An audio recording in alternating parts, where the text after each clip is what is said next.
Hello అండి, అందరికీ నమస్తే. అందరూ బాగున్నారా? ఓడియన్ కిచెన్స్కి స్వాగతం అండి. ఈరోజు వీడియో ఏంటంటే ఎగ్ టమాటో కర్రీ చేస్తున్నానండి. ఈజీగా టేస్ట్ అయితే చాలా బాగా వస్తుందండి. ఒకసారి మీరు కూడా ఇలా ట్రై చేయండి. ఫస్ట్ అయితే ఎగ్స్ ఉడకబెట్టుకొని పక్కన పెట్టేసుకోండి. తర్వాత ఆనియన్, పచ్చిమిర్చి, టొమాటో ఇవన్నీ సన్నగా తరిగి పక్కన పెట్టేసుకోండి. స్టవ్ మీద కడాయి పెట్టేసుకొని ఆయిల్ వేసుకొని పోపు దినుసులు వేసుకోండి. అవి కొంచెం వేగాక ఆనియన్, కొన్ని జీడిపప్పులు పలుకులు కూడా వేసుకోండి.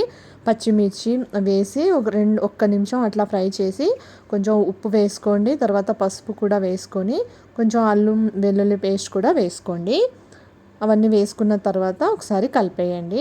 ఒక 2-3 నిమిషాలు అలా మగ్గనివ్వాలండి. అవి కొంచెం మగ్గిన తర్వాత టొమాటో ముక్కలు వేసుకోండి. టొమాటో ముక్కలు మనం మిక్సీ పట్టుకొని కూడా వేసుకోవచ్చండి. ఈ టొమాటోలు అయితే మంచిగానే ఉడికిపోతున్నాయి కాబట్టి నేను సన్నగా తరిగి వేసుకున్నాను. మీరు మిక్సీ పట్టుకొని కూడా జ్యూస్ లాగా చేసి వేసుకోవచ్చు. అవి కొంచెం మొత్తం దగ్గర పడిన తర్వాత టమాటాలు చూడండి మొత్తం ఉడికిపోయాయి. ఇప్పుడు కొంచెం ఒక హాఫ్ గ్లాస్ వరకు వాటర్ పోసుకోవాలండి. వాటర్ పోసుకున్న తర్వాత మీకు ఇష్టం ఉంటే చింతపండు రసం కొంచెం వేసుకోండి, లేదంటే స్కిప్ చేసేయండి. టేస్ట్ బాగుంటుంది. ఆ తర్వాత కొంచెం కారం వేసుకోండి.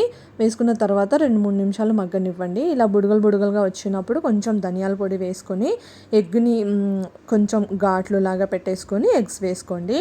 లాస్ట్కి కొంచెం కొత్తిమీరతో గార్నిష్ చేసుకొని వేడి అన్నంలో సర్వ్ చేసుకుంటే టేస్ట్ చాలా బాగుంటుందండి. చపాతీ మీద, బిర్యానీ మీద, వేడి అన్నంలో కూడా చాలా బాగుంటుంది. ఒకసారి మీరు కూడా ఇలా ట్రై చేయండి. ఎలా ఉందో కామెంట్ చేయండి. ప్లీజ్ నా యూట్యూబ్ ఛానల్ని సబ్స్క్రైబ్ చేసుకోండి. Thanks for watching.